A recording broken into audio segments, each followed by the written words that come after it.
Buenos días a todas y a todos.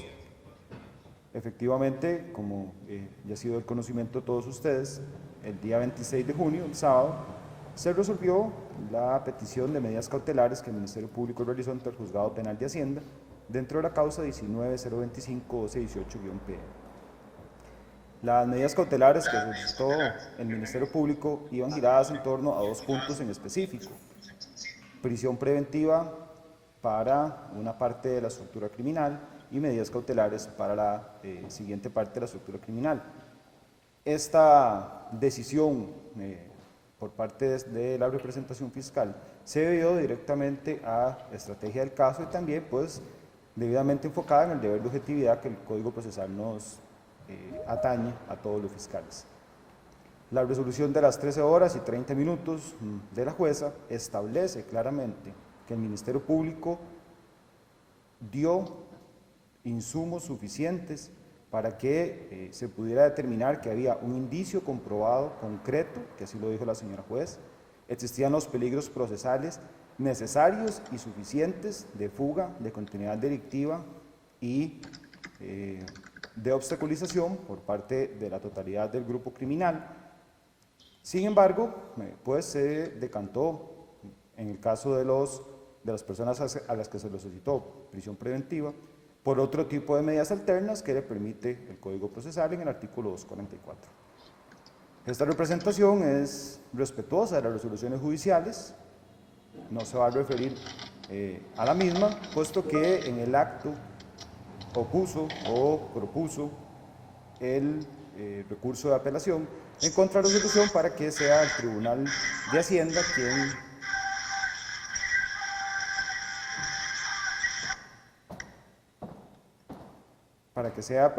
el Tribunal de Hacienda quien eventualmente resuelva la petición del Ministerio Público. Consideramos que la resolución, al haber confirmado todos los puntos que el Ministerio Público expuso y solicitó a la señora juez, es clara, concisa, en dar el punto exacto del caso al Ministerio Público y por ende no estamos conformes con la resolución de libertad de las personas a las cuales le solicitamos prisión preventiva por el espacio de un año. Este caso inicia en el año 2019 con una investigación profunda por parte de la Fiscalía de Anticorrupción, de la mano con la Sección de Anticorrupción del Organismo de Investigación Judicial, quienes hacen un trabajo bastante técnico, bastante científico. Logramos determinar no solamente una solicitud de intervención telefónica, sino también una declaratoria de crimen organizado, que son partes procesales en el expediente. Logramos investigar a las personas que posteriormente fueron detenidas, una ejecución de aproximadamente 52 allanamientos, en los cuales participaron 600 oficiales del organismo de investigación judicial y aproximadamente 58 a 60 compañeros fiscales. El caso va enfocado directamente a la investigación y la comprobación de hechos de corrupción en contrataciones administrativas, en contrataciones de servicio y mantenimiento de vías, en contrataciones de vías de alto valor, así como también pues, en servicios que se prestan para la construcción de carreteras y de infraestructura pública. Se ha determinado por parte del Ministerio Público que existe preliminarmente varios tipos de perjuicio, que no solamente viene siendo el perjuicio económico que pudo haber causado, sino además también puede ser un perjuicio y daños sociales que podrían elevar eventualmente la cifra de la que se ha hablado dentro de la presente investigación. La investigación se dio bajo el seno de una Fiscalía Anticorrupción independiente, libre, que pudo trabajar de la mano de la policía y con la finalidad única y exclusivamente de poder esclarecer, primero, las denuncias que se dieron al inicio del expediente, que fueron denuncias de carácter popular, fueron personas quienes se acercaban a la Fiscalía con múltiples quejas, algunas de ellas presentaron denuncias formales, otras presentaban denuncias anónimas, respecto a las contrataciones de vías, respecto a los mantenimientos de vías, así como a aparentes colusiones entre empresas que eventualmente determinaban un monopolio de la infraestructura vial o de la estructura vial de nuestro país. De momento, contamos con una gran cantidad de prueba que fue debidamente decomisada en el allanamiento y legalmente establecida. Contamos con una cantidad de intervenciones telefónicas que también fueron debidamente captadas, ordenadas por un juez de la República, las cuales van a estar en los próximos días siendo analizadas por los fiscales a cargo, que es un grupo que se ha determinado para dicho fin, con la finalidad de llegar a una conclusión en el menor tiempo posible, dependiendo, eso sí, o yendo de la mano con todas las actividades que se deben realizar.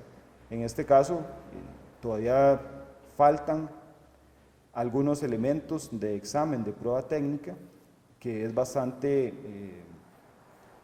efectivo, pero a su vez también tiene una larga prolongación en algunos de los casos, y es necesario para el Ministerio Público determinar la veracidad de todos y cada uno de sus puntos dentro de la teoría del caso que traía.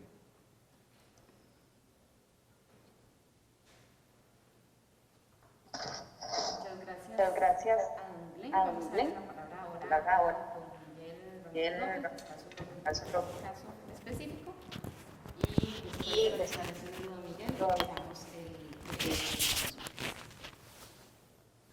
bueno, yo creo que estamos listos. Buenos días a todos y a todas las personas que nos escuchan de los medios y un gran saludo de parte del suscrito con respecto a el señalamiento y el nombramiento que se nos acaba de hacer hace unos días con respecto a la subrogancia en este caso. Quiero primero empezar esta reunión, porque en realidad es una reunión entre compañeros de trabajo.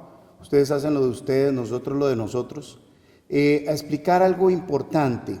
Cuando la Corte decide hacer el nombramiento de subrogante, quiero que quede muy claro que es específicamente el nombramiento de la figura del fiscal general o la fiscala general dentro de la dirección, lógicamente, del caso que nos ocupa, el 19-00025-1218, conocido ya por los medios con un nombre, el nombre Cochinilla. Esta situación, lógicamente, conlleva a un análisis un poco más fuerte de la investigación que estamos realizando, un inicio de investigación fuerte bajo, lógicamente, un criterio de un grupo de trabajo de la Fiscalía de Junta de Probidad y Corrupción, y pues lógicamente nos ponemos al margen de una serie de denuncias que puedan venirse y que definitivamente conllevan a la necesidad de que sea la Fiscalía General la que realice los mismos. ¿Qué quiero decir con ello? Cuando estemos en presencia de la posibilidad de supremos poderes, de personas que tengan algún fuero, estaremos en presencia, lógicamente, de que dicho caso debe ser conocido por la Fiscalía General y, por ende, en este caso, por mi persona. Y eso es lo que hemos venido haciendo desde el martes que se hizo la juramentación, con un caso de incumplimiento de deberes que se presentó con el señor Méndez Mata. Por ende, me pongo a disposición de las preguntas que ustedes también quieran hacernos para lo que a bien tengan, por favor. Muchas gracias. Es como que hubo un cambio de criterio. Después los abogados han alegado como que el tema de las escuchas telefónicas que no se presentó inicialmente y que ustedes venían investigando esto desde el 2017. ¿Cuáles son los argumentos que tienen ustedes para apelar esa resolución de la jueza, la fundamentación? Gracias. Gracias, María. Sí, bueno, en cuanto a la primera parte de la pregunta, efectivamente, sin entrar en el fondo de la resolución, la jueza estipuló claramente que existía lo primero que en derecho procesal penal se llama indicio comprobado, para hacer una explicación un poco más sencilla, que existían los hechos y la prueba suficiente para llegar a este estrato procesal e indicar que sí había prueba para poder prueba dentro de la investigación para poder pedir medidas cautelares. El segundo punto que la jueza deja claro es que existen los 3 peligros procesales que están en el Código Procesal Penal: peligro de fuga, peligro de obstaculización por los testigos y peligro de continuidad delictiva. Desde ese punto de vista, el Ministerio Público considera que toda su teoría del caso queda debidamente fundamentada y estratificada en la resolución de la señora juez de las 3:30 horas del 26 de junio del año 2021. Respecto al tema de la apelación, pues nosotros apelamos de una manera técnica, como dice el Código Procesal, por los motivos de fondo que consideramos que la jueza no toma en cuenta o bien erra a la hora de valorar o confundir algunos de estos peligros que ella misma deja petentes en la resolución. Y respecto a las intervenciones telefónicas y el expediente, desde el momento, y tal y como lo dicta el Código Procesal y la Constitución Política, desde el momento en que las personas son detenidas por el Ministerio Público, en este caso en específico, desde el momento en que se les llama a declarar, que en el proceso se llama indagatoria, se pone a disposición de las partes, la defensa técnica, los señores defensores, toda la prueba efectiva del caso. No solamente se les da la posibilidad de acceso al expediente total, que es un expediente bastante voluminoso, sino también se les da el acceso a las intervenciones telefónicas que están en digital y que son, bueno, si se puede decir de esta forma para que se den una idea, son aproximadamente 150 gigas de intervenciones telefónicas las que nosotros les ponemos a su disposición desde el inicio de la declaración indagatoria. Don Glenn, disculpe, es que no me contestó lo del 2017. Es que usted dijo ahora que, ¿verdad?, el caso inicia la investigación en el 2019, pero los abogados han dicho que ustedes venían en esta investigación desde el año 2017. Sí, gracias por y no sé si se puede referir al tema de las garantías que se están otorgando. Entiendo que no es un procedimiento habitual en ese tipo de proceso que está en la ley, en el código. Gracias, doña María. Sí, efectivamente, la investigación inicia en el 2019. Hay denuncias, como yo dije al inicio de la conferencia, que datan de muchísimo tiempo atrás. Hay informaciones que datan de muchísimo tiempo atrás, pero la formalidad de la investigación inicia en el año 2019 específicamente. Y respecto a las garantías, me imagino, doña María, que usted se refiere directamente a la fianza que fue ofrecida Señor. por los 2 imputados. El Ministerio Público le ha solicitado al juzgado penal que informe el momento en que se van a ofrecer las fianzas, sin dejar en libertad a los señores. Esto por una situación de legalidad. El Ministerio Público tiene el monopolio de la acción penal, además está encargado de la investigación de los delitos de acción pública como este, y considera que es necesario poder verificar que efectivamente los bienes, si es que se otorgan bienes, o el dinero en efectivo, sea el adecuado, el válido y el eficaz para que cumplan con estas garantías, que como usted dijo anteriormente, y en este caso la parafraseo, no son normales ni en este ni en ningún otro tipo de caso. Si usted revisara la historia judicial y los procesos penales, han sido muy pocos en los cuales se ha otorgado este tipo de caución real, como lo dice el Código Procesal. Gracias. Bien, vamos a continuación con Edgar Fonseca de Puro Periódico.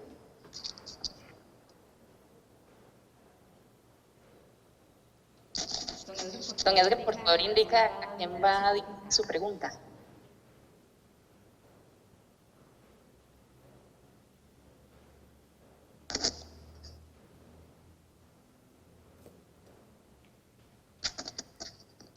Don Edgar, ¿nos escucha o pasamos a otra de las consultas que tenemos?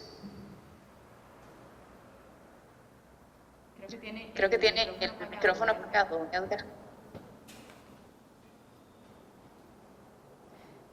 Bueno, mientras don Edgar resuelve ese inconveniente técnico, le damos la palabra a Cristian Montero de Telenoticias. Gracias, buenos días, ¿me escuchan? Así es, adelante. Ok. No sé si será don Glenn o Miguel que me pueda contestar, son 3 preguntas muy puntuales. En primer lugar, saber si ya don Rodolfo Méndez fue citado a declarar en virtud de la causa que se le abrió, si ese expediente de don Rodolfo se va a agregar al conocido como Cochinilla, que ya está desde el 2019 o va a ser una causa aparte. Y tercero, si se va a abrir una investigación en contra de la señora Emilia Navas en virtud de su cercanía con personas vinculadas al caso, ¿verdad? Específicamente con su esposo. Gracias. Efectivamente, la pero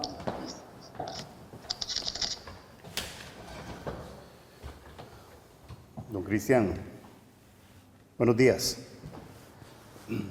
Don Cristian, la primera pregunta a la que te referiste es lo siguiente. La causa 190025-1218, que es la principal, estamos hablando lógicamente de una serie de personas que no tienen ningún fuero especial, por lo cual no van a requerir lógicamente de la figura del subrogante o, digámoslo así, del fiscal general o la fiscala general.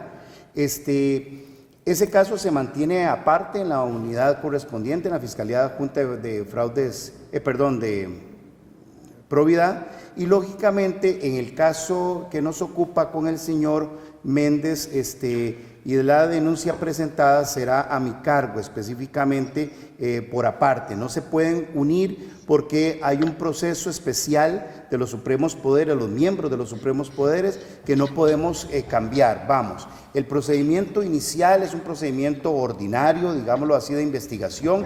Si bien es cierto, comparte una serie de información, lo vamos a trabajar totalmente por aparte. ¿Por qué por aparte? Bueno, porque requiere de una serie de requisitos procesales como autorización a la Sala Tercera, como autorizaciones a la Asamblea Legislativa, etcétera, que no pueden ser de alguna manera procesados en un expediente ordinario. Esa primer denuncia por incumplimiento de deberes ya fue presentada y sí quiero aclarar algo, Cristian. El manejo de este tipo de causas, cuando ya se da un acto operativo como el que tuvimos, un allanamiento, conlleva a que empiecen a salir una serie de situaciones a lo largo de la investigación. Ahí vamos a encontrar, me imagino, una serie de nombres, podría haber algún diputado, algún ministro, alguna situación. Pero lo que sí quiero, Cristian, que quede muy claro es lo siguiente. El Ministerio Público en estas primeras investigaciones tiene que ser muy claro, contundente en esa valoración de la información. ¿Por qué? Porque, vamos a ver, tenemos gente inescrupulosa que puede mañana decir un nombre, el de Miguel Ramírez o el de Cristian o el de cualquier otra persona, y simplemente hay que procesarla. No, vamos a hacer una investigación preliminar, así lo establece el 391, una investigación básica, fuerte, concisa, objetiva, con los miembros de los supremos poderes que se vayan denunciando, para ir viendo, porque también hay que ver la posibilidad de ir descartando situaciones que son denuncias que no tienen ningún asidero de alguna manera legal o investigativa, y lógicamente el que tenga a la luz lógicamente de la causa principal, vamos a lógicamente a tener la idea de continuar con ellos. Ahora, ¿qué es importante? Elementos de prueba que se encuentren en este expediente o en cualquier otro pueden ser agregados al expediente de cualquier persona con fuero. Es decir, podemos trasladar alguna o certificar alguna prueba que sea importante que se encuentre en el caso que llevan los compañeros, en el caso que llevaría la Fiscalía General. Es decir, eso no va a haber ningún problema, y lógicamente abiertos a la denuncia que corresponda o que quieran presentarla. Mire, solo en estos días se han presentado desde recortes de periódicos, desde recortes de revistas, diciendo que ya se había dicho esto, ya se había dicho lo otro. Bueno, hay que hacer un análisis valorativo de la investigación, primero, de quiénes se trata y con quién se trata, y cuando tengamos objetividad en el trabajo, inmediatamente procederemos como corresponde. No hay problema quien sea ni quien esté al frente, el Ministerio Público tiene la capacidad y la objetividad de poder enfrentar a él y a cualquier otra situación que se vaya presentando en la investigación. Así que personal vamos a ocupar, lo tenemos, vamos a tener lógicamente un trabajo con el organismo de investigación judicial conjunto, como lo hemos venido realizando hasta el día de hoy. Así que definitivamente esto va a ser el inicio de lo que puede ocurrir y ha ocurrido en muchos casos. Terminamos con 25 denuncias y al final son 2 las que realmente tienen un asidero. Pero sí, Cristian, vamos a trabajarlo por aparte y lógicamente en un enlace, lógicamente bajo el criterio de investigación que venimos realizando hasta la fecha.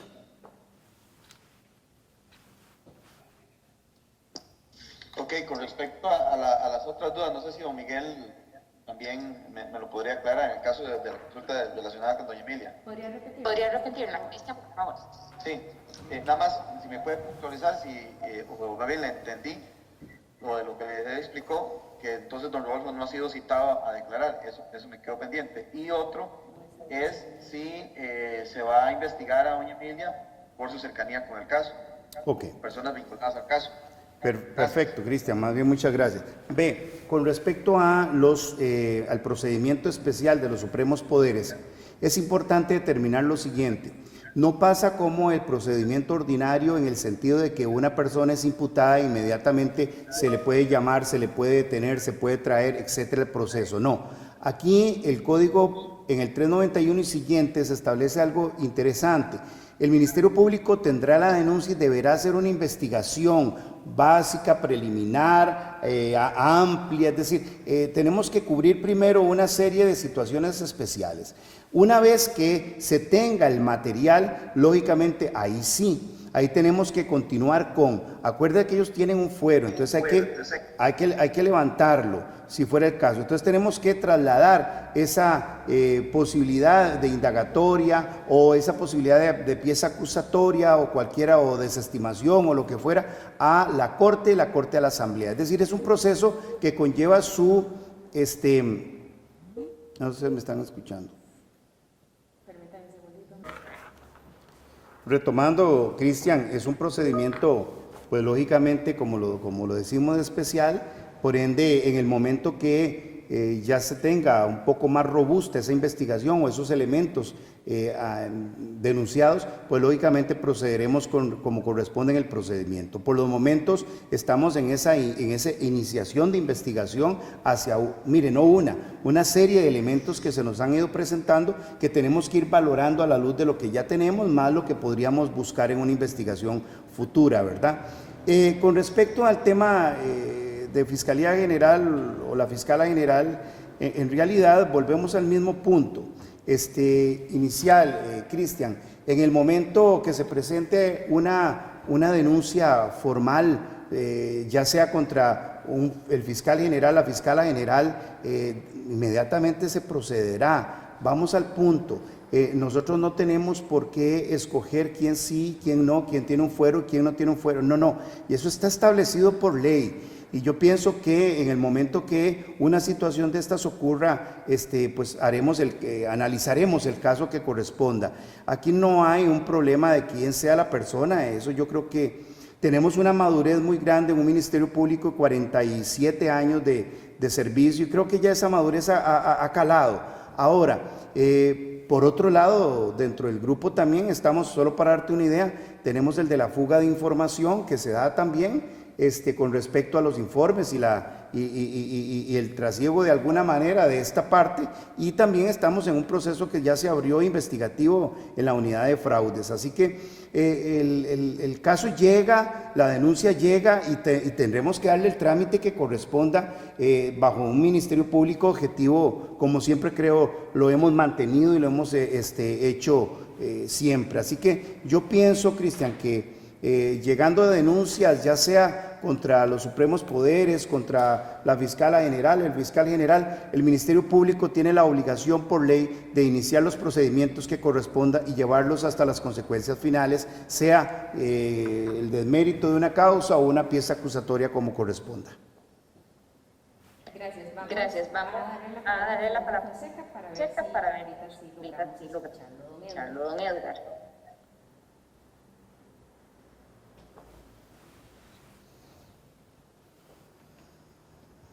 Don Edgar, ¿puede?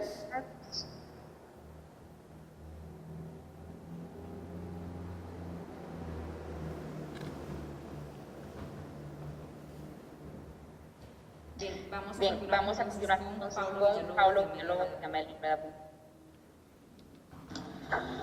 Buenas tardes, don Miguel, y a don Glenn también. Puntualmente quisiera hacer dos preguntas para cada uno. En el caso de don Glenn, quisiera conocer si de parte de la Fiscalía de Probidad pues existe algún temor, algún temor de que alguna de las personas investigadas se vaya a fugar del país o digamos vaya a separarse del proceso o huir, tomando en cuenta las facilidades que tienen estas personas que están siendo investigadas y que pues están quedando libres y con algunas medidas cautelares, pero digamos fuera de la prisión preventiva que solicitó la Fiscalía. Y asimismo, quisiera conocer, don Glenn, si usted ya tiene, digamos, el número determinado.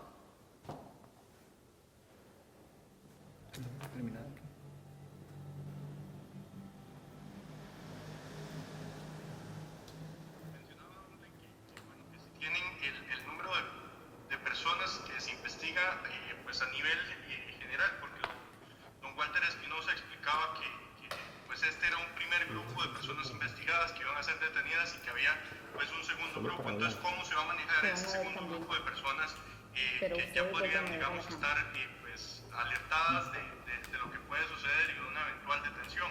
Y en el caso de don Miguel, quisiera pues conocer cuántas denuncias se han recibido contra miembros de los supremos poderes. Ya usted decía que bueno, que es posible que se reciba mucha información, pero digamos que hasta la fecha solo tienen una investigación abierta contra don Rodolfo Méndez Mata, pero también sí han recibido otras denuncias contra miembros de supremos poderes. Y en el caso particular, también usted mencionaba ahora, me pareció, y lo que quisiera después precisar, si se abrió una investigación por la filtración del expediente como tal o información contenida en este. Esas serían mis preguntas. Muchas gracias. Pablo, en realidad vamos al punto. La primera, vamos a ver, tenemos una denuncia contra don Roberto de forma directa, perdón, don Rodolfo Méndez Mata, por incumplimiento de deberes, que fue presentada, vamos a ver, en una o varias ocasiones, más o menos la gente comunicando la situación. Entonces, esa está abierta. Tenemos la de la fuga, lógicamente, de posible información del expediente en su momento, que andamos haciendo un análisis muy claro de eso. Y qué es lo que encontramos después, y es algo que yo quiero que ustedes estén muy claros.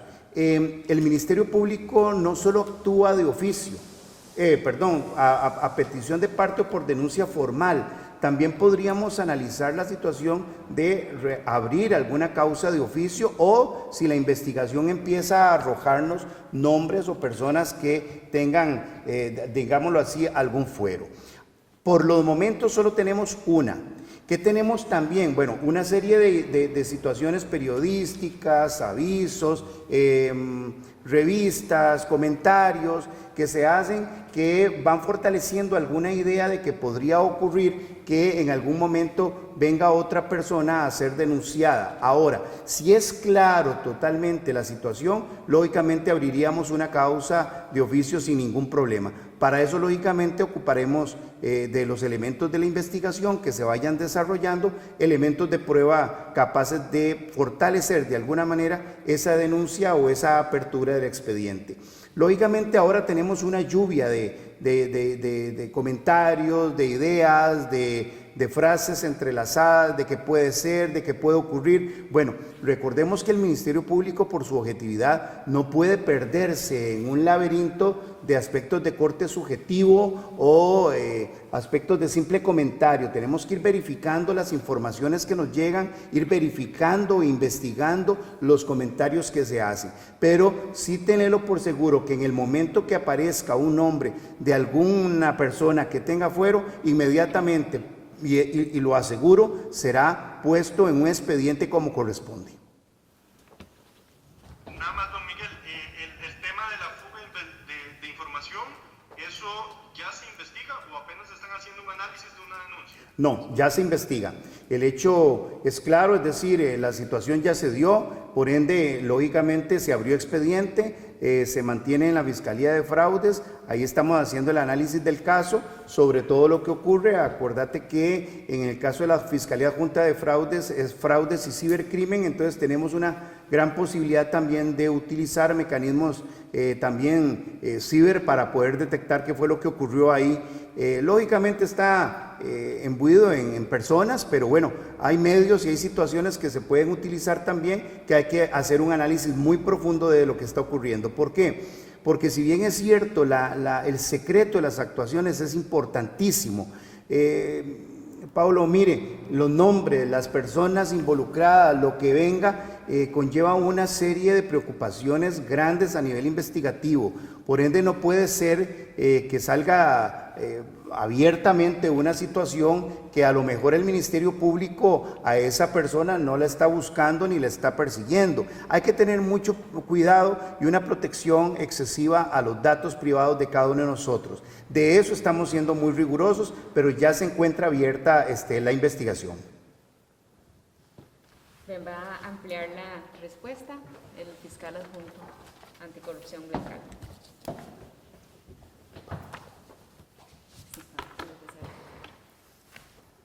Buenos días, don Pablo.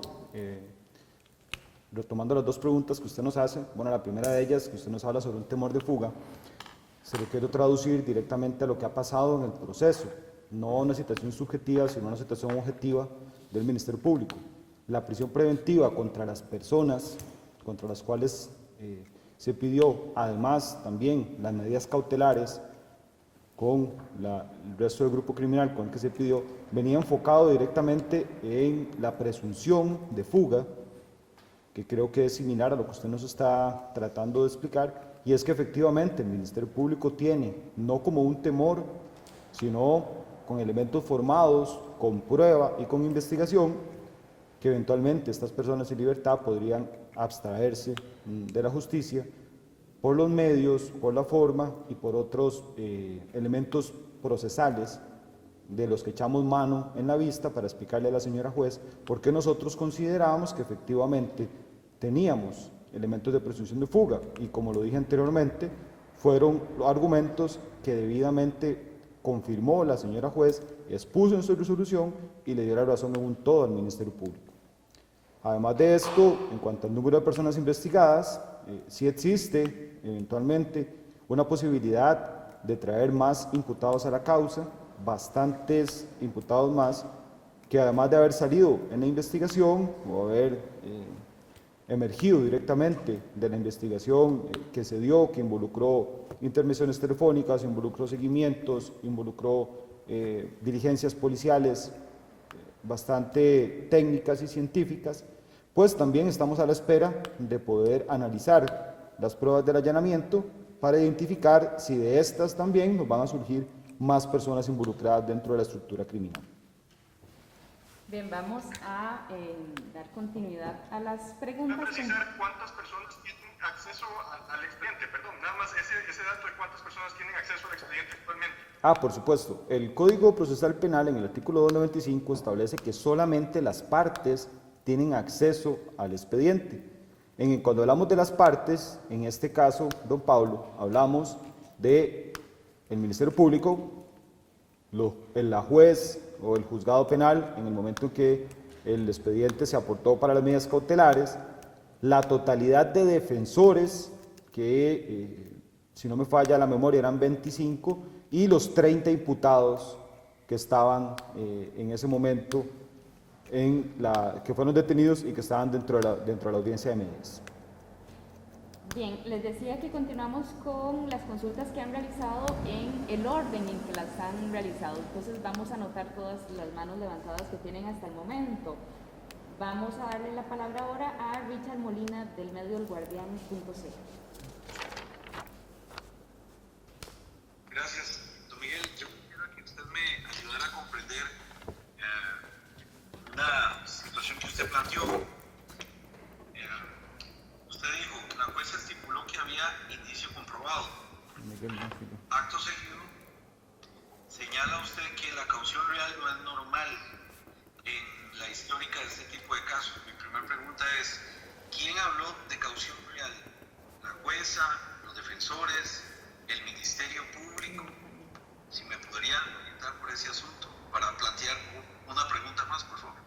Richard, nada más aclararle que la persona vocera que le está atendiendo es don Glenn Calvo. Sí, gracias, don Richard. El que tocó el tema fue mi persona. Gracias, disculpe. Sí. Sí, cuando hablamos de un indicio comprobado, es un elemento básico de una medida cautelar en el proceso penal. Don Richard, para dejarlo tal vez un poquito más claro, el indicio comprobado viene siendo la probabilidad de cometimiento de un hecho delictivo por parte de cualquier ciudadano costarricense, que se presuma, no a manera de certeza, sino a manera de presunción, que efectivamente existen elementos suficientes para poder determinar que esa persona podría ser autora del hecho delictivo. En este caso, tenemos no solamente el indicio comprobado dentro de la declaración de crimen organizado, que ya fue debidamente indicada por un juzgador anterior, que no es la misma o el mismo que resolvió las medidas cautelares, pero también pues tenemos la estructuración de la estructura criminal, valga la redundancia, por parte de la juez en sus medidas cautelares. Y para ser preciso y claro en su consulta, la juez indicó que sí existía indicio comprobado y por ende pudo dictar las medidas cautelares. Cuando hablamos de caución real, no la propone el Ministerio Público. El Ministerio Público solo solicitó prisión preventiva por un espacio de 1 año y además solicitó medidas cautelares alternas para otra parte del grupo criminal. En ninguna de estas, ni dentro de la solicitud de prisión preventiva, ni dentro de las medidas cautelares, se estipuló la caución real. La caución real fue solicitada solamente por los señores defensores de las personas imputadas que se les solicitó prisión preventiva. Richard, iba a continuar con una segunda consulta. Lo escucho, don Richard. El temor de los costarricenses es que no solo haya una fuga, sino una interferencia al caso. Desde el punto de vista periodístico, para nosotros, gente con tanto poder puede conectarse a través de teléfonos de terceros, puede tener un mandadero que lleve recados. La jueza no valoró eso, en realidad, porque lo que hemos conocido hasta el momento, señor fiscal, y agradecerle a usted y al Ministerio Público por el trabajo, que creo que todos los costarricenses tenemos pendiente de agradecerles a ustedes, porque en realidad es un hecho vergonzoso, y perdóneme, yo no puedo dejar de opinar como ciudadano, sobre todo porque lo que vemos aquí y lo que hemos conocido hasta el momento es contundente. El sábado nosotros esperábamos que todos quedaran presos, nos llevamos la sorpresa que los liberaron a todos. Para nosotros existe un peligro real de interferencia en el caso, un caso que puede llevar de 4 a 5 años, es un caso de larga data. Para ustedes hay un peligro real de interferencia. Y segundo, algunos de los acusados han advertido querer ayudar en la causa, porque cuando salían todos se ocultaban y yo les preguntaba y ninguno quería hablar, ninguno se ha acercado a decirles, mire, yo voy a decir la verdad, yo voy a ayudarles en el proceso, voy a contar lo que pasó para colaborar con el Ministerio Público. Y tercero, porque me llamó poderosamente la atención las intervenciones telefónicas que se han revelado. La confianza de Melton Solís para decir que llamaba a Elian Villegas Valverde, ministro de Hacienda, y a Rodolfo Méndez Mata, que inclusive en una publicación de Semanal Universidad dice, es que estoy chateando aquí con el ministro. Don Glenn, a nosotros nos parecen esos hechos gravísimos. Y le pregunto directamente, ¿por qué Elian Villegas y por qué don Rodolfo Méndez no están en esa primera etapa? Si pareciera, ¿verdad?, que es una situación evidente y confesa de esta señora. Muchas gracias. Sí, gracias, don Richard, y le agradezco las palabras. Perdón, don Glenn, es que yo quiero agregar en la consulta de don Richard el hecho de los alcaldes, que también se menciona al alcalde de San José, se menciona al alcalde de Heredia, se menciona a don Mario Redondo, porque estas personas no están siendo investigadas, forman parte del expediente, y como bien dice don Richard, sí, son mencionadas como que eran contactos directos de estas personas. Muchas gracias, disculpen. Gracias, María. Me pueda responder primero a don Richard. Y don Richard, primero que todo, darle las gracias por las palabras de apoyo hacia el Ministerio Público y por el reconocimiento del trabajo. El Ministerio Público no lo hace directamente enfocado en poder llegar a la verdad real y también pues en poder descifrar efectivamente las denuncias, las quejas y las situaciones que se nos ponen en conocimiento. Y aquí quiero darle las gracias, aprovechando la palabra, a todos los ciudadanos que desinteresadamente y que de manera honrada, de manera con mística y con probidad se acercaron al inicio de las causas a poder denunciar, porque sin ellos no hubiera sido posible, pues, por lo menos estar en esta etapa procesal. Cuando usted me pregunta directamente sobre un peligro de interferencia, se lo voy a traducir de manera procesal. El peligro de interferencia del que usted nos habla, don Richard, está estipulado en el artículo 240 del Código Procesal Penal y se determina un peligro de obstaculización, que era lo que yo anteriormente trataba de explicarles un poquito, tal vez lo dije de manera muy técnica. Ese peligro de obstaculización es ese que usted nos dice, es el peligro de que las personas involucradas en una causa penal eventualmente interfieran con los testigos, interfieran con la prueba, puedan amenazar o puedan sobornar testigos.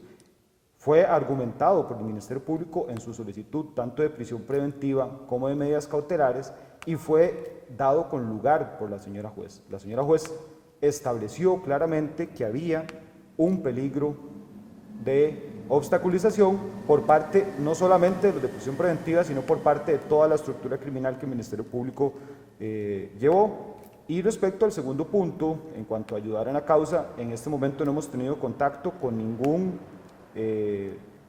defensor técnico, que es como se debe hacer en este tipo de procesos, que son los representantes de los imputados, que nos haya indicado que alguno de ellos pues desea ayudar, y se lo traduzco también en un término procesal, es lo que el artículo 22 nos determina a nosotros como un criterio de oportunidad, y en su momento, si fuera así, pues sería valorado por el Ministerio Público, depende también de los requisitos de oportunidad, legalidad que establece nuestra ley. Doña María, respecto a,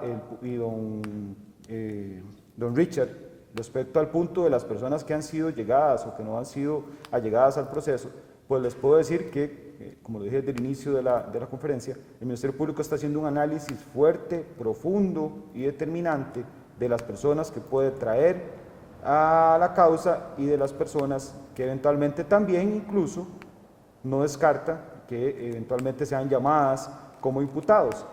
Como les digo, a nosotros se nos exige por ley, además, como profesionales, en representación de los 550 compañeros fiscales de este país, les puedo asegurar que como profesionales nos apegamos a la ley, nos apegamos a objetivos, a la objetividad, perdón. Entonces, estudiamos todos y cada una de estas aseveraciones, determinamos si existe prueba y tengan por seguro que si existe prueba en contra de estas personas, van a ser traídas a la causa. Bien, continuamos con el mismo orden que les decía. Le damos la palabra a Michael Soto de CRO y Michael, por favor, nos indica hacia quién va dirigida su pregunta. Hola, buenos días, ¿me escuchan? Sí, señor. Sí, buenas, don Glenn. Son un par para don Glenn y las otras para don Miguel. Primero, don Glenn, quería preguntarle que se nos puede explicar, usted dijo al principio que se estaba solicitando al juzgado penal el informe de las fianzas ofrecidas por Neipo y H. Solís. ¿Nos puede explicar cuál es el proceso que lleva eso a partir de este momento? Tenemos entendido que ya por el caso de H. Solís ya se presentaron propiedades en respaldo con revisión de documentos y costos en el Registro Nacional. Pero ¿qué es lo que ustedes están pidiendo? ¿Acceso para qué? ¿Para apelarlo? ¿Cuál es el objetivo de pedir acceso a estas fianzas? ¿Y cuál es el proceso que sigue? Puede que en este momento, ya una vez presentada por los abogados de H. Solís, la caución en especie, por así decirse, entonces ya el juez pueda determinar sin cumplir con esta solicitud que ustedes están haciendo. Y esto mismo va dentro de la apelación de las medidas cautelares, pues un proceso aparte. No sé si le hago todas las preguntas o mejor una y vamos respondiendo. Don Michael, si quiere le respondo a las tres primeras y con gusto le respondo a la siguiente, ¿le parece? Sí, muchas gracias. Con mucho gusto. Efectivamente, es un proceso que es legal. Usted lo encuentra en el Código Procesal Penal a través del artículo 239, 250 al 253. Cuando se ofrece una caución real, se exige que esta caución real, o sea, llámese caución real a lo que ustedes han determinado fianza, que también es una palabra que doctrinariamente se puede dar y también pues en el lenguaje popular es bastante reconocible. Lo que se determina es que la fianza sea viable y sea eficaz y también sea legal. Explico a manera general que las propiedades puedan ser eventualmente sujetas a una anotación por parte del órgano juzgador, por ejemplo. ¿Qué quiere decir esto? Que la propiedad, además, don Michael, de que se ha ofrecido una propiedad, debe ser valorada por un perito, la propiedad debe ser ofrecida libremente. La generalidad es que dichas propiedades pues, estén determinadas, si no a nombre de las personas que la ofrecen, en este caso las personas acusadas, sino pues también a nombre de personas que se constituyan en fiadores. Y el Ministerio Público no solamente es garante de este proceso, sino garante de la legalidad, y nosotros tenemos que determinar que efectivamente el dinero y las propiedades que se estén ofreciendo pues estén dentro del comercio humano, y le explico detalladamente por qué. Porque en caso de que haya el incumplimiento de alguna de estas personas de la medida cautelar de la fianza, el artículo 253 nos permite rematar o nos permite, para ponerlo en propias palabras, puede solicitar que se le entregue al Estado la propiedad por el incumplimiento. Por eso se llama una fianza, y lo que debe asegurar esta fianza es que la persona, por tener esa propiedad que es de su propiedad, valga la redundancia, y que eventualmente tiene un valor económico para ella, no se vaya del proceso por voluntad propia, sino que ésta la mantenga unida al mismo. Nosotros solicitamos que se nos informe de todas y cada una de las propiedades para poder hacer un análisis legal, un análisis de oportunidad, un análisis de validez y un análisis de eficacia de las propiedades, y poderle indicar al juzgado si en alguno de estos casos no estamos de acuerdo y los motivos por los cuales no estamos de acuerdo. El proceso, para terminar con esto, es completamente aparte de la apelación. Nosotros apelamos la resolución de la señora juez, que va a ser vista o va a ser conocida por un juez del Tribunal Superior de Hacienda. En este caso, lo que nosotros tratamos de establecer con la petición que hicimos es que se nos indique cuáles son las propiedades o los montos de dinero que se están dando para poder verificar la legalidad, la validez y la eficacia de los mismos. Don Glenn, pero esa solicitud detiene, digamos, la eventual salida de las personas de la prisión como están hoy, en el caso de doña Amelia y el señor Cerdas de Meco. Esa solicitud que ustedes hacen detiene esa eventual libertad, ¿se les puede dar en las próximas horas o no necesariamente? ¿Puede hacer un análisis de la Fiscalía posterior? No, debe de detenerlo.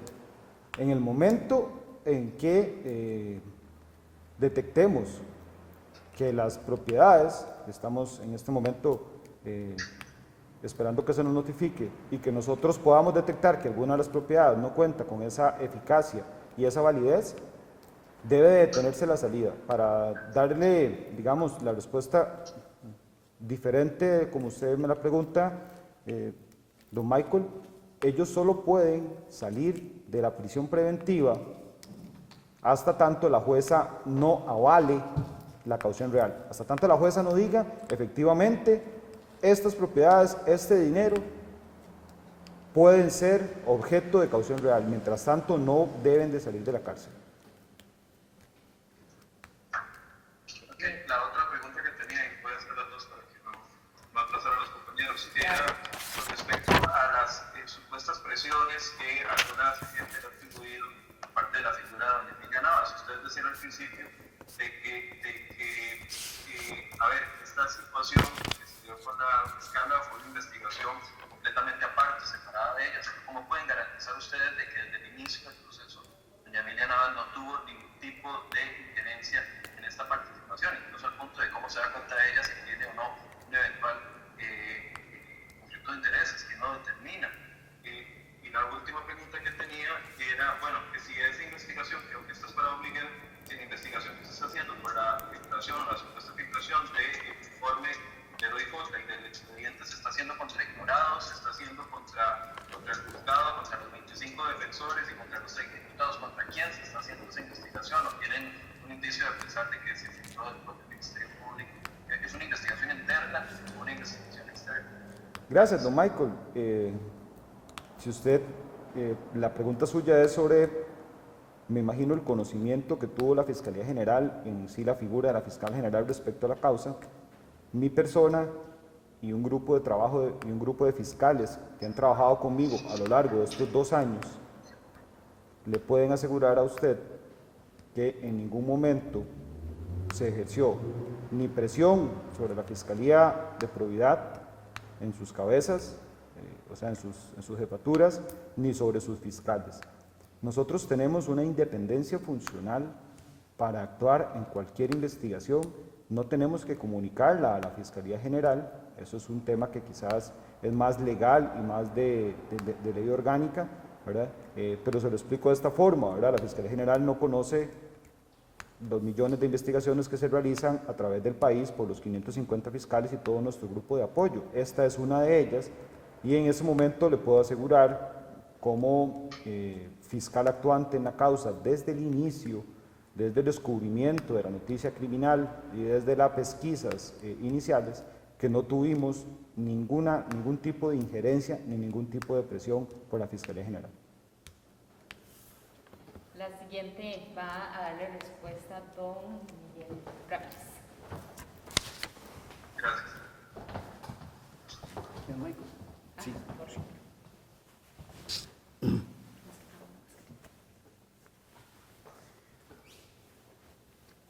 Michael, buen día.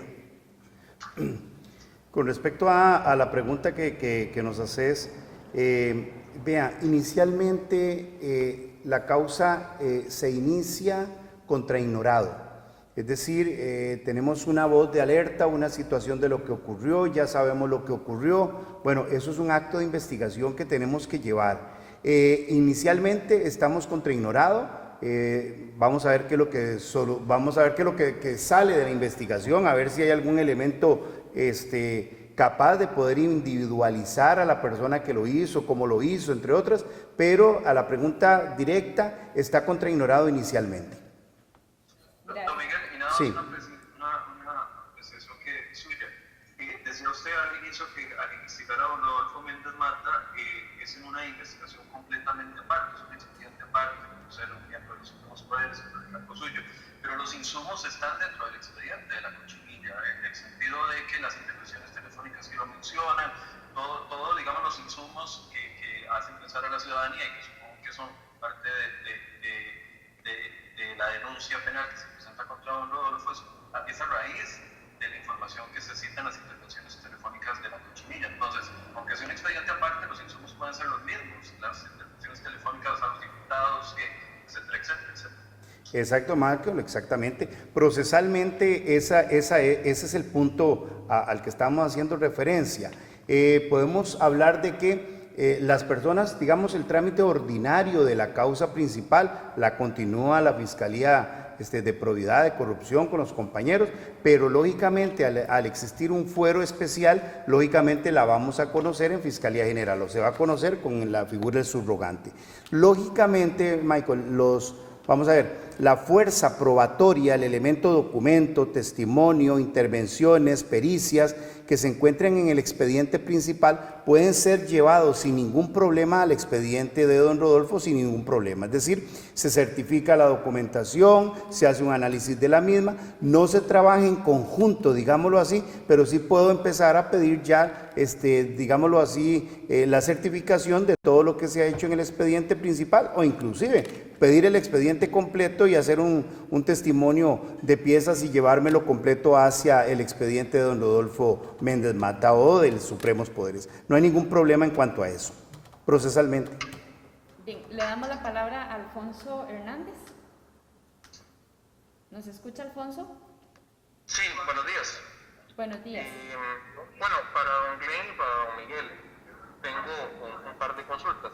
En específico, hablando un poco acerca del tema de la filtración de la información que se ha venido presentando, ¿ustedes estiman que esta situación podría desencadenar en problemas en el desarrollo de la investigación formal de todo el expediente, de todo el caso, cuando eventualmente se llegue a un proceso de acusación en caso de que esto llegue y se tenga que elevar a un caso a juicio? Que parte de los abogados defensores estimen que la información que se ha venido dando a conocer o que se ha dado a conocer se pueda considerar un obstáculo a la justicia y eventualmente no se pueda llegar a una sentencia judicial como tal. Eso en primera instancia. Don Glenn, tal vez, no sé si es Don Glenn o Miguel el que me tendré que responder esto otro, quisiera preguntarle sobre la solicitud que se hace expresamente cuando se hace el proceso de allanamientos y detenciones con respecto a la operatividad de las empresas investigadas, porque parte de lo que fue como información general era que, bueno, se ordena una realización de todas las actividades alrededor de esas empresas, es decir, que no se puedan hacer sesiones, no se puedan modificar juntas de socios, no se pueda generar ningún movimiento de activos o venta de las actividades o los activos que tengan estas empresas. Al darse la decisión por parte del juzgado, de la jueza, de dejar en libertad a los implicados, esas acciones se mantienen o más bien se retrotraen hasta tanto y cuando el Ministerio Público haga la apelación de las medidas dictadas por la jueza. Muchas gracias. Gracias, Alfonso. Voy a contestarte la primera y Glenn te contesta la segunda. En cuanto a, vamos a ver, los actos de investigación y qué es lo que podría ocurrir con ese expediente en cuanto a la fuga de información, en realidad no afecta en nada. Es decir, vamos a ver, el contenido del expediente ya está, es decir, están las intervenciones, está la prueba documental, testimonial, pericial, etcétera. Lo que preocupa enormemente, Alfonso, es en cuanto a la trazabilidad que tenemos de los casos. Los casos en materia penal son totalmente secretos, son privados entre partes. Las únicas personas que tienen el derecho a tener acceso a él son los sujetos procesales, ya sean los imputados, ya sean los ofendidos. ¿Qué es lo que ocurre? Que en casos tan grandes hay información variada. Como ustedes lo han visto, salen nombres de una persona, salen nombres de otra, se llamó a esto, se llamó al otro, pero tenemos que hacer una verificación de esa información también. Entonces, ¿qué es lo que ocurre con vamos a ver, el tener un expediente que pueda ser fugado por algún funcionario, que pueda ser fugado por algún tercero, provoca lógicamente una serie de inquietudes a niveles externos?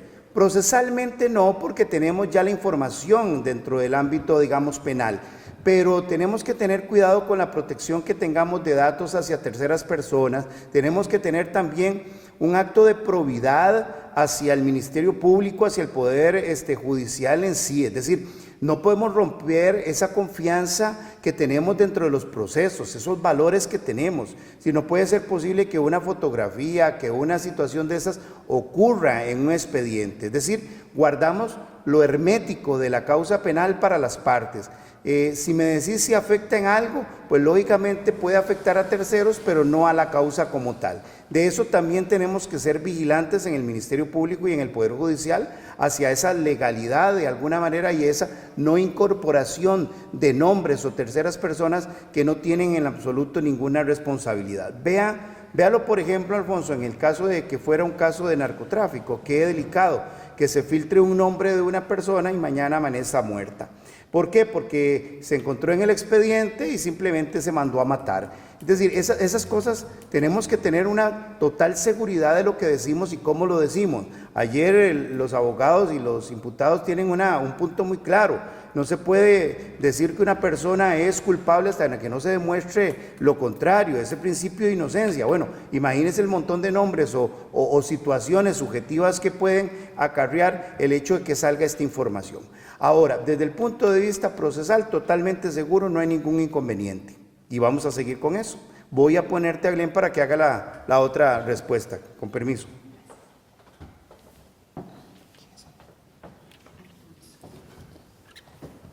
Buenos días, don Alfonso, muchas gracias. Su pregunta es bastante importante para el Ministerio Público en este momento. Okay.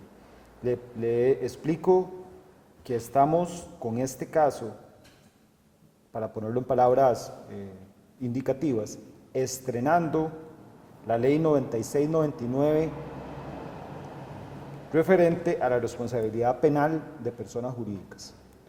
Eso quiere decir que es la primera vez en la historia procesal del país que en un caso penal se establece no solamente la participación de personas físicas imputadas dentro de un proceso penal, sino que además establecemos, de acuerdo a lo que la ley nos permite, la responsabilidad penal de sociedades anónimas que han sido creadas dentro de una estructura criminal bajo la tesis del Ministerio Público para efectuar y estipular actos delictivos. El artículo 22 de esta ley nos permite a nosotros solicitar medidas cautelares, que en este caso son la inmovilización de las sociedades, y esta inmovilización durante el espacio temporal del proceso, lo que nos establece es que no pueden ni ser, no se pueden disolver, o sea, no pueden desaparecer de la vía jurídica, pero además los bienes, las cuentas, los activos, las actividades y cualquier otro trabajo que se realice a través de una sociedad quedan en este momento suspendidos después de que el juez nos haya girado la orden de inmovilización de los mismos.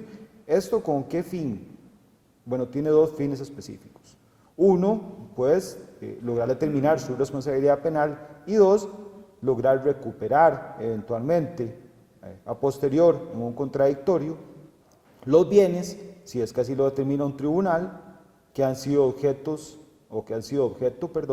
de la causa penal.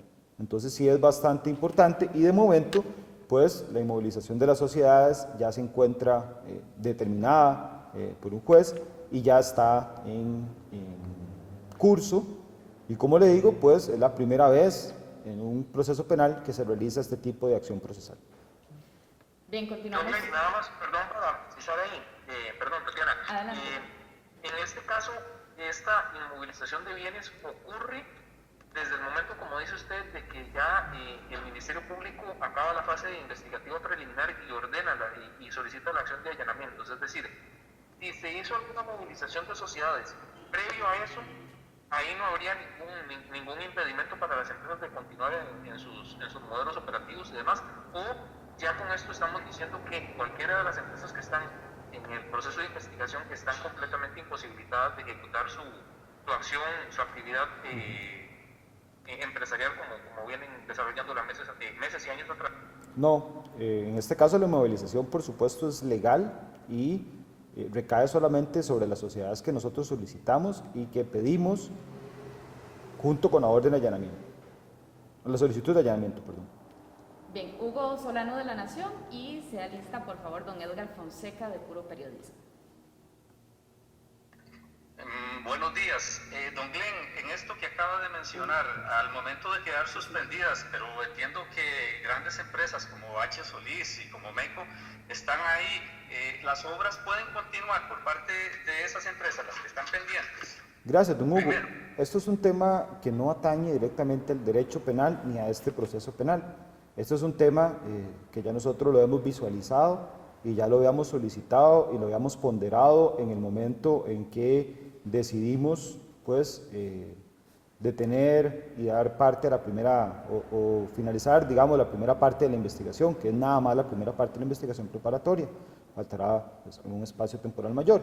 Eso no nos corresponde a nosotros, sino le corresponde directamente al Estado, porque es un contrato administrativo de carácter privado entre el Estado y las empresas. En esta situación de la construcción de obras en desarrollo o el término de obras de desarrollo, creo que quien podría estipularles cuál va a ser el proceso que va a seguir, porque no es un proceso penal, sino que es un proceso administrativo, sería la administración pública. Obviamente los entes con los que ellos están contratando. Gracias. Y mi pregunta iba en términos de la caución real. Esta, en lo que ustedes conocen, en la trayectoria de ustedes, es la más grande de las fianzas que se ha solicitado en los casos históricos de nuestro país.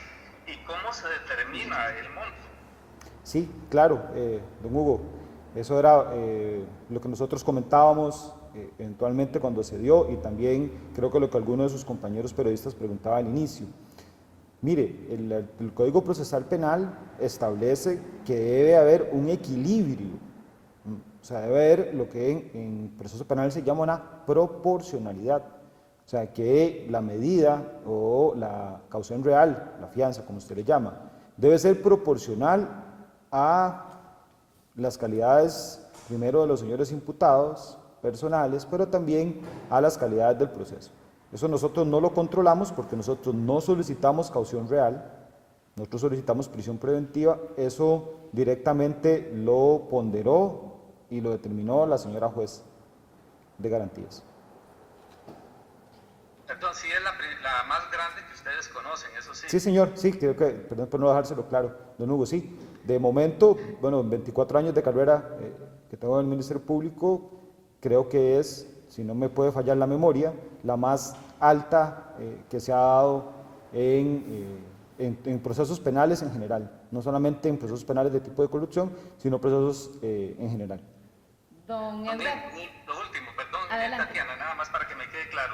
En cuanto a las dos personas que se les solicitó 5 millones de dólares y 3 millones a la otra, estamos pendientes de su salida de prisión. No sé si incluso en la mañana se diera. Ustedes tienen que dar el banderazo, por así decirlo. Interpreto banderazo como autorización, don Hugo. Sí, como que usted dice bueno, que ustedes tienen que evaluar que esas propiedades que ellos ponen a responder sean. Yo digo, ¿cuánto dura esa evaluación? Bueno, es muy buena su pregunta, muchas gracias. La autorización la da el juzgado penal, pero nosotros tenemos la posibilidad, para ponerlo en palabras más simples, de oponernos si consideramos que las propiedades, los bienes o el dinero no es el adecuado a lo que se ha solicitado por parte de la señora juez. Y no solamente esto, sino si es el adecuado de lo indicado en los artículos de nuestro proceso penal. Y hasta ese momento, que la señora juez, pues no solamente lo valore ella, sino valore nuestra posición, podría dar la autorización de salida de los señores imputados.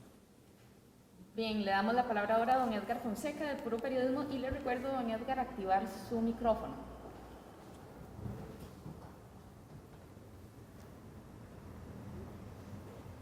Don Edgar, ¿usted nos puede escuchar? ¿Ahora me escuchan? Lo escuchamos, adelante, por favor. Bueno, muy buenos días, superado el tema técnico. Muchísimas gracias a don Miguel y a don Glenn. Don Miguel, usted fue muy enfático al inicio de la conferencia en que pese a que el juzgado tuvo por demostrado, la jueza Carolina Lizano tuvo por demostrado el riesgo de fuga, el riesgo de continuidad delictiva y el riesgo de obstaculización de esta causa, se concedió la libertad y para 26 de ellos en medidas que aún no conocemos en detalle y para 2 de los empresarios que quedan con esas cauciones reales a las que usted se ha referido. Don Miguel, ¿cómo hacerle entender a la opinión pública que se conceda una libertad pese a que el juzgado tiene probado esos riesgos? Don Edgar, solamente para aclarar, la persona que le va a responder este momento y que está en pantalla es el fiscal adjunto anticorrupción, licenciado Glenn Calvo Céspedes.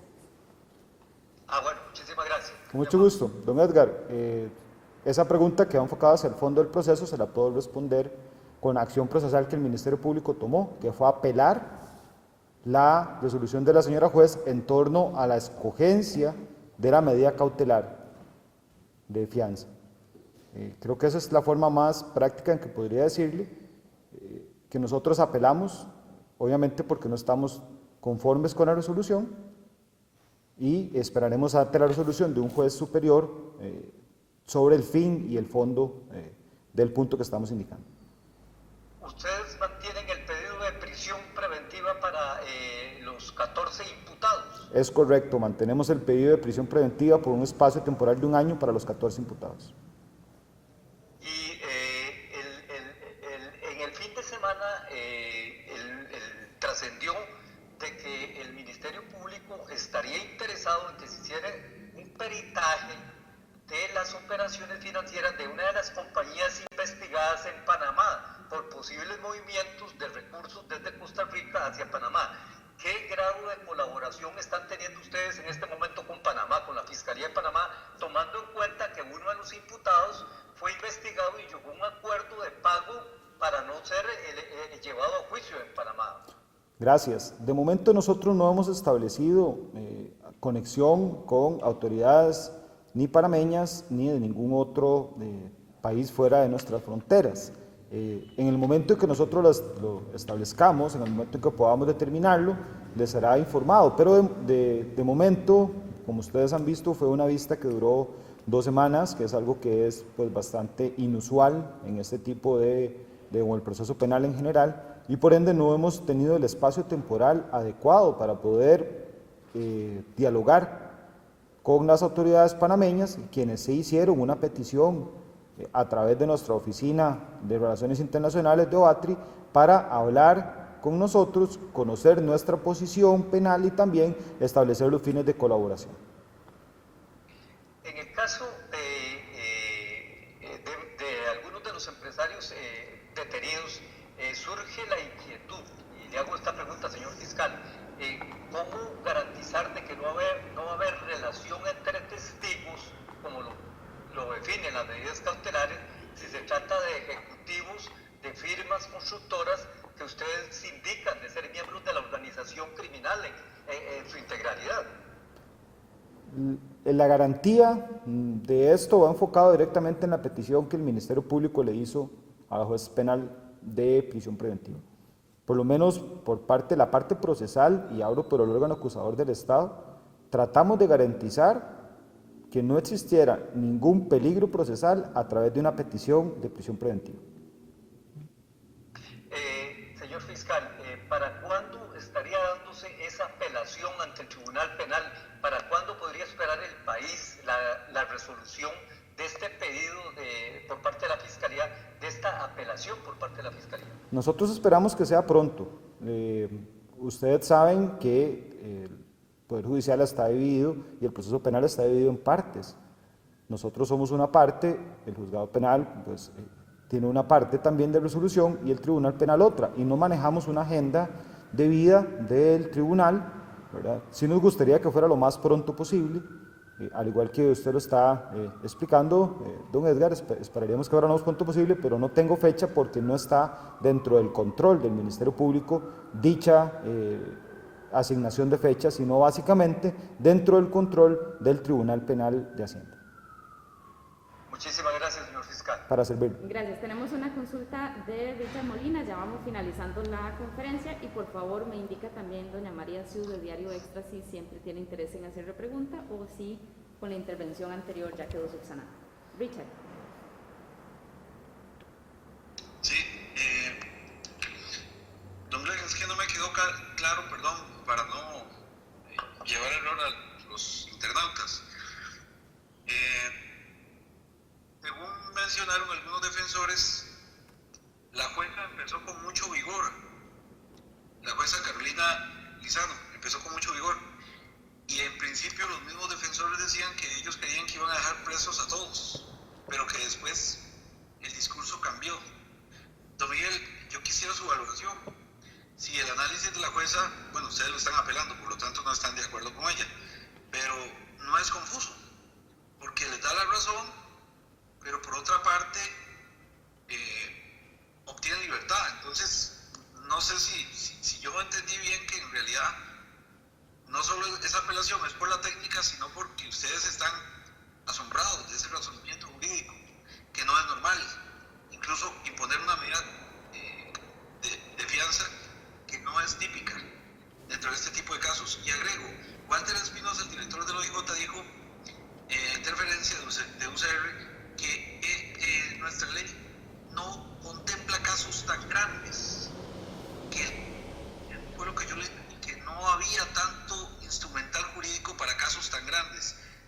¿Ustedes coinciden con esto? ¿Creen que hay que hacer alguna modificación a la ley para este tipo de acciones? Gracias. Gracias, Richard. Únicamente aclarar que quien le habla es el licenciado Glenn Calvo y no don Miguel Ramos. Adelante, don Glenn. Gracias, sí, Richard. Creo que estás muy tacaño porque se me olvidó su nombre, perdón, muy bien. No se preocupe, don Richard. Efectivamente, en el primer punto que usted hace, bueno, yo no puedo hacer una valoración subjetiva de la resolución porque la estoy apelando, entonces interpretaría, sería no un elemento objetivo. En mi apelación o en la apelación de la Fiscalía, que hicimos el grupo de trabajo, que estuvimos ahí presentes durante 2 semanas en una audiencia que fue bastante larga, donde se expuso bastantes puntos en específico, Yo le puedo decir que dentro de mi apelación van partes técnicas y van también partes de determinación de la medida escogida. La valoración subjetiva que haga en este caso la defensa pues es respetable, pero el Ministerio Público hace sus propios argumentos en la apelación ante el tribunal. Y el segundo punto coincido en un todo con el punto específico que usted me acaba de indicar. Por supuesto, no solamente nuestra ley, sino nuestro sistema penal, llámese el sistema legal, llámese el sistema administrativo, pues no ha preveído o no prevé o nunca se pudo determinar casos de esta envergadura directamente, con la cantidad no solamente de personas que se pueden involucrar, sino con la calidad de la investigación. Y también creo que ustedes deben de tomar en cuenta una cosa para que puedan también presentarla dentro de lo que ustedes le van a indicar a los internautas, como usted dice, o a las personas que están escuchando. Y es que aquí contamos no solamente con un caso que involucra un proceso penal normal, sino que involucra pruebas técnicas, involucra conocimientos extra a materia penal, de contratación administrativa, de formas de distribución estatal, de las formas incluso de construcción, de elementos constructivos, de elementos de química de los elementos constructivos, de elementos arquitectónicos de estos, de la forma en que se contrata y la forma en que se relaciona el Estado con empresas privadas, y además de esto, por supuesto, de elementos financieros que puedan dar al traste. Y no solamente esto, don Richard, sino también hay que tomar en cuenta que nos encontramos ante situaciones sumamente especiales que tocan ya no a una o dos personas, sino que tocan a todo el pueblo costarricense. Entonces, desde ese punto, sí es una causa, y sí son causas, y sí serán causas que en algún momento puedan rebasar la estructura, no solamente legal, sino administrativa de nuestro sistema penal. Y el ejemplo claro de esto es todo el desarrollo de la audiencia de medidas que tuvo que hacer, o que se tuvo que hacer la Administración de Justicia en torno a este caso. Bien, muchas gracias. No, Miguel, nada más, perdón. No, finalmente, nada más una consideración, porque ya lo hemos entendido. Yo quisiera verlo de viva voz suya, por favor. Estamos ante una mafia. No podría calificar subjetivamente un caso penal desde ese punto de vista, don Richard. Me parece que sería muy poco ético de mi parte o de parte de cualquier fiscal calificar un caso en investigación con esas palabras. Sí le puedo decir que estamos con un caso bastante complejo, de una estructura criminal que se ha venido investigando y que eventualmente pues ha dado al traste con muchísimo trabajo de todos nuestros compañeros. Bien, muchas Yo gracias. quería consultar, si me permite, Tatiana, le quería preguntar también a don Glenn, en el caso propiamente, bueno, lo que es, y también a don Miguel, en el caso de lo que es la filtración, si lo que están hablando es de filtración a medios de comunicación, porque hemos visto que en el pasado, en otros casos, se han filtrado informaciones a los medios y no hemos escuchado ninguna investigación. Lo otro que quería consultarle es también, si mal no me equivoco, Walter había dicho, detrás de lo IJ, que eran 70 personas las investigadas. Yo sé, me lo respondieron, pero no es como ponerlo sobre aviso, porque hasta ahorita hablamos de 30 personas, entonces tendríamos otro resto que no los han llegado a ellos, ¿verdad? Eso sería como para finalizar. Gracias.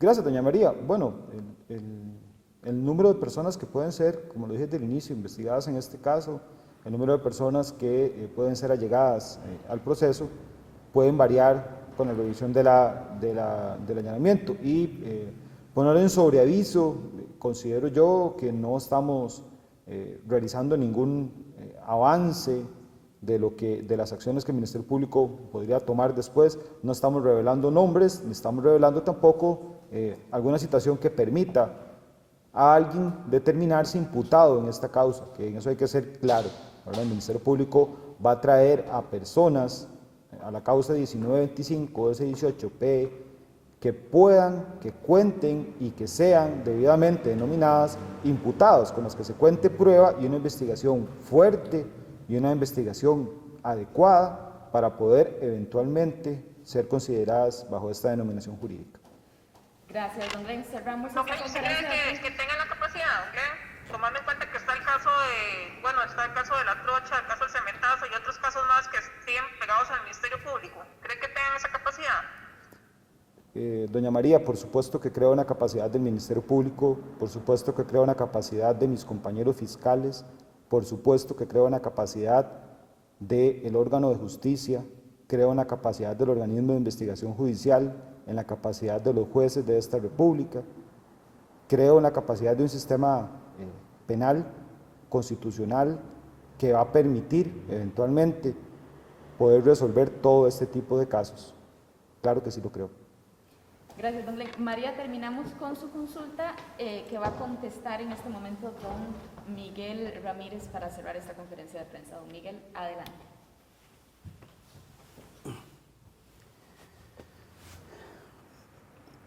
María, preguntabas un poco sobre esa parte de la fuga de información.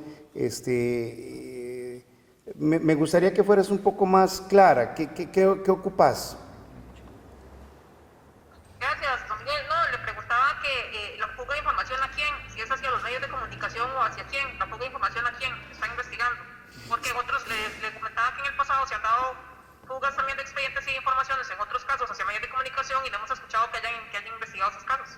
Bueno, el decir a quién dirigirse hacia un medio de comunicación me parece que no es, vamos a ver, no es lo correcto. En realidad los medios de comunicación hacen su labor sin ningún problema y tienen ahora una gama de situaciones como lo que es el periodismo investigativo, entre otras cosas. En realidad, cuando hacemos un análisis de fuga de información que tal vez en algún momento ustedes no tengan por la magnitud del caso, digámoslo así, la inquietud de preguntarlo, ¿verdad? Pero dentro del Poder Judicial tenemos la inspección judicial, la inspección fiscal, la unidad especial también de investigación del organismo de investigación judicial, donde en muchos procesos se realiza ese tipo de labor. ¿Qué es lo que pasa? Que de alguna manera el Ministerio Público y el Poder Judicial, pues lógicamente se ven imbuidos en denuncia. Bueno, ¿cuál es la denuncia? ¿Quién está poniendo la denuncia? ¿Quién tiene conocimiento de esa situación? Pero en algunos casos hemos trabajado sin ningún problema, como lo he dicho, de oficio hacia muchas otras cosas que se han fugado. ¿Qué tenemos ahora que analizar, María? Tenemos que analizar que la figura de la ciberdelincuencia ahora es muy abierta, es decir, tenemos muchos mecanismos en donde podemos fraguar una serie de situaciones de fuga de información o de ataques inclusive hacia los sistemas para poder buscar información. Solo para darte un dato por encima, en el año 2019 el Poder Judicial cerró con 19 millones de ataques cibernéticos al sistema.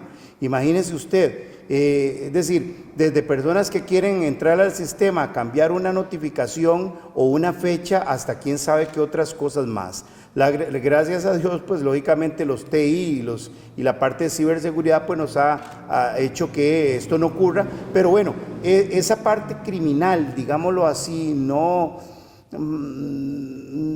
correcta de sacar una copia, de sacar una fotografía o de sacar una información de un expediente, es lo que estamos viendo en casos de este tipo. Es decir, aquí trasciende un poco más, no es un caso común y de ahí la importancia, pues lógicamente darle seguimiento. En cuanto a los demás, son elementos que en algún momento se ha hecho investigación en las inspecciones correspondientes.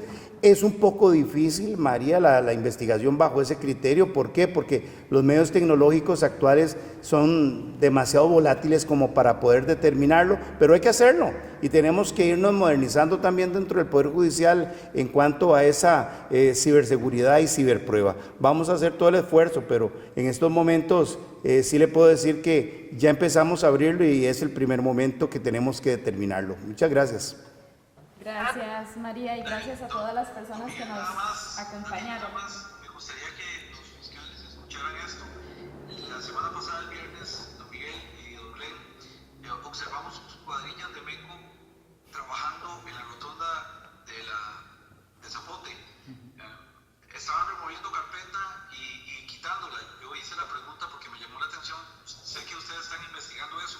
Eso no elimina la prueba que podría hacerse con un laboratorio independiente si ellos están removiendo la capa asfáltica que ustedes en algún momento cuestionaron, porque si esas obras continúan y la verdad real de los hechos se basa en prueba técnica, como lo dijo don Glenn, no va a ser esto más bien un trabajo que va a entorpecer la labor del MP. Don Richard, no, nosotros no estamos empezando a investigar, nosotros hemos investigado este tema técnico, procesal, policialmente, desde hace 2 años y tenemos, considero desde mi punto de vista como fiscal del caso, bastante información que nos permite hasta este momento determinar todos esos puntos por los cuales usted se encuentra preocupado, que es una preocupación muy válida y le agradezco que nos la haga saber, pero sí quiero que quede claro, tanto para ustedes como para las personas que los leen y los escuchan, que nosotros tenemos una investigación sólida durante 2 años que ha involucrado todos estos elementos y pues que ahora se va a abocar a determinar los nuevos elementos en los allanamientos y que no tengan preocupación alguna respecto a estos puntos en específico.